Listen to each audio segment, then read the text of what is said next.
Vous êtes-vous déjà réveillé en pleine nuit avec cette sensation de battement dans les tempes, comme si votre cœur avait décidé de battre directement dans votre tête? Ou peut-être avez-vous ressenti cette angoisse en voyant les chiffres sur le tensiomètre grimper inexorablement pendant que votre médecin fronce les sourcils avec inquiétude? Je connais parfaitement cette peur constante qui vous accompagne, celle qui vous pousse à vérifier votre tension plusieurs fois par jour, à emporter vos médicaments partout avec vous, à éviter certains moments de joie en famille par crainte que vos émotions ne fassent trop travailler votre cœur. L'hypertension nous vole bien plus que notre santé, elle nous prive de notre tranquillité d'esprit, de notre liberté. Et le plus frustrant, c'est d'entendre toujours les mêmes recommandations génériques. Réduisez le sel, perdez du poids, prenez vos médicaments. Comme si c'était aussi simple que cela, n'est-ce pas? Après plus de 20 ans à aider des personnes comme vous à reprendre le contrôle de leur tension artérielle, j'ai découvert qu'il existe des solutions dont vos médecins parlent rarement, des solutions naturelles, accessibles et qui fonctionnent véritablement. Dans la vidéo d'aujourd'hui, je vais partager avec vous les 5 habitudes quotidiennes qui font grimper votre tension sans que vous le sachiez et surtout comment les neutraliser avec des méthodes simples qui ont transformé la vie de centaines de mes patients. Imaginez pouvoir retrouver vos petits-enfants sans inquiétude, voyager sans craindre une urgence loin de chez vous, ou simplement vous réveiller sans cette sensation de poids sur la poitrine. Ce n'est pas une promesse en l'air, c'est une approche éprouvée que vous pouvez commencer dès aujourd'hui, avec des aliments et des habitudes simples qui sont déjà à votre portée. Restez donc avec moi jusqu'à la fin, car cette vidéo pourrait bien être la plus importante que vous regarderez cette année pour votre santé cardiovasculaire. Avant de commencer, j'aimerais savoir si vous ou quelqu'un de votre famille souffrez d'hypertension. Laissez un commentaire ci-dessous en partageant votre expérience ou toute question que vous pourriez avoir sur le sujet. Et n'oubliez pas de vous abonner à la chaîne et d'activer les notifications pour recevoir plus de contenu qui pourrait transformer votre santé. La première habitude qui fait grimper votre tension sans que vous le sachiez pourrait vous surprendre, car elle semble inoffensive. La consommation excessive de sucre. Vous pensez certainement que le sel est le grand coupable de l'hypertension. Et vous avez partiellement raison. Mais les recherches récentes ont démontré que le sucre, surtout le fructose présent dans les sodas et les aliments transformés, peut être tout aussi dangereux pour votre tension artérielle. Lorsque vous consommez des aliments riches en sucre, votre corps produit plus d'insuline. Cette hormone, en plus de réguler votre glycémie, a un effet direct sur vos reins, les amenant à retenir davantage de sodium et d'eau, ce qui augmente le volume sanguin et, par conséquent, votre pression artérielle. Une étude publiée dans le Journal of the American College of Cardiology a montré que les personnes qui consommaient 74 grammes ou plus de sucre ajouté par jour avaient un risque 3 fois plus élevé de développer une hypertension que celles qui en consommaient moins de 5 grammes. Pour vous donner une idée, une simple canette de soda contient environ 40 grammes de sucre. Imaginez l'impact sur votre système cardiovasculaire lorsque vous prenez un soda au déjeuner, puis peut-être un dessert sucré après le dîner, sans compter les sucres cachés dans les sauces, les pains industriels et les céréales. La bonne nouvelle est qu'il est possible de réduire significativement votre consommation de sucre sans sacrifier le plaisir gustatif. Par exemple, remplacer les sodas par de l'eau infusée avec des fruits frais peut réduire votre consommation de sucre de près de 300 grammes par semaine. Mes patients qui ont adopté cette simple substitution ont constaté une baisse moyenne de 8 points de leur tension systolique en seulement 3 semaines. Une autre stratégie efficace consiste à satisfaire votre envie de sucrer avec des fruits entiers plutôt qu'avec des jus ou des desserts transformés. Les fruits contiennent des fibres qui ralentissent l'absorption du sucre et préviennent les pics d'insuline. De plus, ils sont riches en potassium, un minéral qui contrebalance naturellement les effets du sodium dans l'organisme. Une banane moyenne, par exemple, contient environ 450 mg de potassium, soit environ 13% de l'apport quotidien recommandé. Combiner cette banane avec une poignée d'amandes riches en magnésium crée une collation qui non seulement satisfait votre envie de sucrer, mais contribue activement à réduire votre tension. La deuxième habitude qui fait grimper votre tension est votre relation avec le café et autres boissons contenant de la caféine. La caféine est un stimulant puissant qui provoque une augmentation temporaire mais significative de la pression artérielle, même chez les personnes qui n'en consomment pas habituellement. Une tasse de café standard peut contenir entre 80 et 100 mg de caféine, et certains cafés spéciaux vendus dans les chaînes populaires peuvent en contenir jusqu'à 300 mg par tasse. La caféine agit en bloquant les effets d'une hormone appelée adénosine, qui aide à dilater les vaisseaux sanguins. Lorsque l'adénosine est bloquée, vos vaisseaux se resserrent, ce qui augmente la pression du sang qui les traverse. De plus, la caféine stimule vos glandes surrénales à libérer plus d'adrénaline, l'hormone du stress, qui accélère votre rythme cardiaque et augmente encore davantage votre pression artérielle. Ce qui est particulièrement trompeur avec la caféine, c'est que son effet varie considérablement d'une personne à l'autre. Certaines personnes développent une tolérance et ne voient que peu d'augmentation de leur tension après avoir consommé de la caféine, tandis que d'autres, en particulier celles qui souffrent déjà d'hypertension, peuvent connaître des pics dangereux même avec de petites quantités. Si vous souffrez d'hypertension, considérez de réduire progressivement votre consommation de caféine plutôt que de l'arrêter brutalement, ce qui pourrait provoquer des maux de tête et de la fatigue. Essayez de remplacer votre café par des alternatives comme la chicorée, qui offre une saveur similaire sans les effets stimulants, ou optez pour des thés à faible teneur en caféine, comme le thé blanc ou le rooibos. Une stratégie efficace consiste à mélanger progressivement votre café régulier avec du décaféiné, en augmentant la proportion de décaféiné chaque semaine jusqu'à faire la transition complète. Mes patients qui ont réduit leur consommation de caféine à moins de 100 mg par jour ont observé une réduction moyenne de leur pression systolique de 5 à 7 points. Ce qui est remarquable, c'est qu'ils ont également rapporté une amélioration de la qualité de leur sommeil, ce qui contribue indirectement à une meilleure régulation de la pression artérielle. Je veux faire une pause un instant pour poser une question importante. Quand était-ce la dernière fois que quelqu'un a vraiment écouté vos préoccupations concernant votre hypertension ? Pas seulement les chiffres de votre examen, mais comment vous vous sentez en vivant avec cette condition jour après jour. De nombreux patients me confient en privé qu'ils se sentent isolés, comme si personne ne comprenait vraiment le poids constant qu'ils portent, cette peur silencieuse qui accompagne chaque battement de leur cœur. Si vous vous reconnaissez dans cette description, j'aimerais beaucoup entendre votre expérience dans les commentaires ci-dessous. Cela peut être aussi simple que « je lutte contre l'hypertension depuis X années et ce qui m'affecte le plus est… » votre plus grande préoccupation. Partager votre histoire ne m'aide pas seulement à créer du contenu plus pertinent pour vous, mais montre également aux autres personnes qui regardent qu'elles ne sont pas seules dans ce combat. Parfois, savoir qu'il y a quelqu'un d'autre qui vit la même situation apporte déjà un immense soulagement. Et qui sait, votre expérience pourrait être exactement ce que quelqu'un avait besoin de lire aujourd'hui pour retrouver espoir. Maintenant, continuons notre conversation sur la façon dont nous pouvons transformer cette réalité ensemble. La troisième habitude qui fait grimper votre tension artérielle de façon insidieuse est la façon dont vous gérez votre stress au quotidien.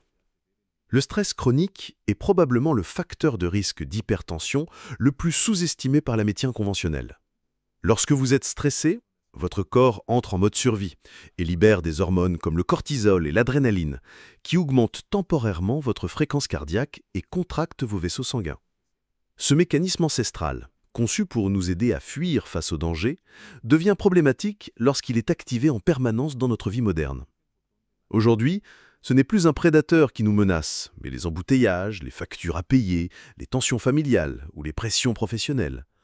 Votre corps ne fait pas la différence et continue de réagir comme si votre survie était en jeu.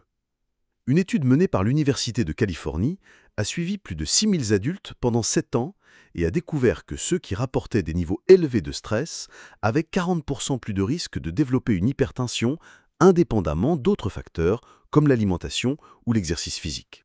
Ce qui est fascinant, c'est que le simple fait de percevoir le stress comme nocif pour la santé augmentait encore davantage ce risque. Cela signifie que notre attitude envers le stress peut être aussi importante que le stress lui-même. Alors, comment briser ce cycle ? La première approche consiste à pratiquer des techniques de respiration profonde. Lorsque vous respirez profondément et lentement, en inspirant par le nez pendant 4 secondes, en retenant votre souffle pendant 4 secondes, puis en expirant lentement par la bouche pendant 6 secondes, vous activez votre système nerveux parasympathique, celui qui est responsable de la détente et de la récupération. Cette simple technique, pratiquée pendant seulement 5 minutes 3 fois par jour, a permis à mes patients de réduire leur tension systolique de 4 à 6 points en moyenne. Une autre méthode efficace est la pratique régulière de la pleine conscience ou de la méditation. Des recherches publiées dans le Journal of Alternative and Complementary Medicine ont montré que méditer pendant 20 minutes par jour, pendant 8 semaines, pouvait réduire la pression artérielle de façon comparable à certains médicaments hypertenseurs, sans effets secondaires. Vous n'avez pas besoin de devenir un moine bouddhiste pour en bénéficier. De simples applications de méditation guidée peuvent vous aider à commencer et même quelques minutes par jour peuvent faire une différence. Certains de mes patients ont également trouvé un grand soulagement dans des activités comme le jardinage, la peinture ou simplement la marche dans la nature. Ces activités qui nous reconnectent au moment présent et nous éloignent de nos ruminations mentales ont un puissant effet régulateur sur notre système cardiovasculaire. Je me souviens d'un patient de 67 ans qui avait essayé tous les médicaments antihypertenseurs avec des effets secondaires insupportables. Après avoir intégré 30 minutes de jardinage quotidien et 10 minutes de respiration profonde avant de se coucher, sa tension a chuté de 160/95 à 135/82 en 2 mois, lui permettant de réduire ses médicaments sous supervision médicale. La quatrième habitude qui fait grimper votre tension sans que vous le sachiez est liée à votre sommeil, ou plutôt au manque de sommeil de qualité. La relation entre le sommeil et l'hypertension est bidirectionnelle. Une mauvaise qualité de sommeil peut augmenter votre pression artérielle et l'hypertension peut à son tour perturber votre sommeil, créant un cercle vicieux difficile à briser. Pendant le sommeil, votre pression artérielle diminue naturellement de 10 à 20%. Ce phénomène, appelé dipping nocturne, est essentiel pour donner à votre système cardiovasculaire le temps de récupérer. Les personnes qui ne connaissent pas cette baisse nocturne, souvent en raison d'un sommeil fragmenté ou trop court, ont un risque significativement plus élevé de développer des complications cardiovasculaires. Une méta-analyse publiée dans le Journal of Hypertension a révélé que dormir moins de 6 heures par nuit augmentait le risque d'hypertension de 20%. Si vous ajoutez à cela l'apnée du sommeil, un trouble où la respiration s'arrête brièvement et de façon répétée pendant le sommeil, ce risque est multiplié par 3. L'apnée du sommeil est particulièrement préoccupante, car elle touche près de 30% des personnes souffrant d'hypertension et beaucoup l'ignorent. Les signes révélateurs incluent les renflements forts, la sensation de fatigue même après une nuit complète de sommeil, les maux de tête matinaux et les réveils avec une sensation d'étouffement. Si vous reconnaissez ces symptômes, il est crucial d'en parler à votre médecin. Pour améliorer la qualité de votre sommeil et par conséquent votre pression artérielle, commencez par établir une routine de coucher régulière. Votre corps adore la prévisibilité. Se coucher et se lever à la même heure, même le week-end, aide à synchroniser votre horloge biologique interne. Créez un environnement propice au sommeil, une chambre fraîche, entre 18 et 20 degrés, complètement sombre et silencieuse. Évitez les écrans au moins 1 heure avant de vous coucher, car la lumière bleue qu'ils émettent supprime la production de mélatonine, l'hormone du sommeil. Une astuce peu connue mais efficace consiste à prendre un bain chaud environ 90 minutes avant de se coucher. La baisse de température corporelle qui suit la sortie du bain mime la baisse naturelle qui précède le sommeil, facilitant l'endormissement. Concernant l'alimentation, évitez les repas lourds tard le soir et limitez les liquides avant de vous coucher pour réduire les réveils nocturnes. Certains aliments peuvent favoriser un meilleur sommeil, comme les cerises qui contiennent de la mélatonine naturelle, les bananes riches en magnésium et potassium qui détendent les muscles, ou encore une petite quantité de glucides complexes qui augmentent légèrement l'insuline et facilitent l'entrée du tryptophane dans le cerveau, précurseur de la sérotonine et de la mélatonine. J'ai recommandé à une patiente de 58 ans, souffrant d'hypertension résistante, de prendre une infusion de camomille avec une cuillère de miel et une banane comme collation du soir. En combinant cette habitude avec une routine de coucher stricte et la suppression des écrans après 21 heures, elle a vu sa tension matinale passer de 155/92 à 138/85 en seulement 3 semaines, sans modification de son traitement médicamenteux. La cinquième et dernière habitude qui fait grimper votre tension est peut-être la plus difficile à identifier car elle se cache en plein vu. Votre sédentarité. Notre corps humain a évolué pendant des milliers d'années pour bouger constamment. Nos ancêtres chasseurs-cueilleurs parcouraient en moyenne 9 à 14 km par jour. Aujourd'hui, beaucoup d'entre nous passent plus de 10 heures par jour assis, que ce soit au bureau, dans la voiture ou devant la télévision. Cette inactivité chronique a un impact direct sur notre système cardiovasculaire. Lorsque nous restons assis pendant de longues périodes, le flux sanguin vers nos jambes ralentit, le métabolisme diminue et les muscles utilisent moins de glucose, ce qui conduit à une augmentation de la résistance à l'insuline, un facteur de risque majeur pour l'hypertension. De plus, l'inactivité prolongée réduit la capacité de nos vaisseaux sanguins à se dilater en réponse au changement de pression, un phénomène appelé dysfonction endothéliale. Une étude marquante, publiée dans le British Journal of Sports Medicine, a démontré que même chez les personnes qui font de l'exercice régulièrement, le fait de rester assis plus de 8 heures par jour annule en grande partie les bénéfices cardiovasculaires de leur activité physique. La bonne nouvelle, c'est que vous n'avez pas besoin de devenir un athlète olympique pour contrer ces effets néfastes. De petits changements dans votre quotidien peuvent faire une différence remarquable. Commencez par instaurer la règle des 30-30. Toutes les 30 minutes passées assises, levez-vous et bougez pendant au moins 30 secondes. Cela peut être aussi simple que de marcher jusqu'à la cuisine pour boire un verre d'eau, faire quelques étirements ou monter et descendre les escaliers. Cette interruption régulière de la position assise améliore immédiatement la circulation sanguine et aide à maintenir l'élasticité des vaisseaux. Pour ceux qui travaillent devant un ordinateur, envisagez un bureau debout, même utilisé partiellement durant la journée. Mes patients qui alternent entre position assise et debout toutes les heures ont constaté une réduction moyenne de 4 à 7 points de leur tension systolique. Une autre stratégie consiste à intégrer ce que j'appelle le NEAT, Non-Exercise Activity Thermogenesis. Ces mouvements qui ne sont pas des exercices formels, mais qui brûlent des calories et améliorent la circulation. Garer sa voiture plus loin, prendre les escaliers au lieu de l'ascenseur, jardiner, faire le ménage énergiquement, danser en cuisinant. Concernant l'exercice structuré, la marche reste l'activité la plus accessible et pourtant l'une des plus efficaces contre l'hypertension. Une méta-analyse de 54 études a conclu qu'une marche régulière de 30 minutes par jour, 5 jours par semaine, réduisait la pression systolique de 8,3 points en moyenne, un effet comparable à celui de certains médicaments. Si vous êtes déjà actif, pensez à ajouter des exercices de résistance légère 2 fois par semaine. Le développement musculaire améliore la sensibilité à l'insuline et aide à maintenir un poids santé, 2 facteurs cruciaux pour la gestion de l'hypertension. Je me souviens d'un patient de 72 ans qui était réticent à faire de l'exercice en raison de douleurs articulaires. Nous avons commencé par de simples exercices aquatiques 2 fois par semaine et de courtes marches après chaque repas.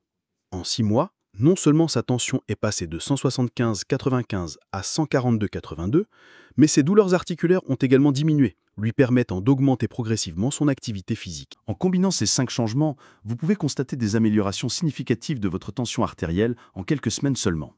Pour maximiser les résultats, je recommande d'adopter l'approche DASH, Dietary Approaches to Stop Hypertension, un régime alimentaire spécifiquement conçu pour combattre l'hypertension.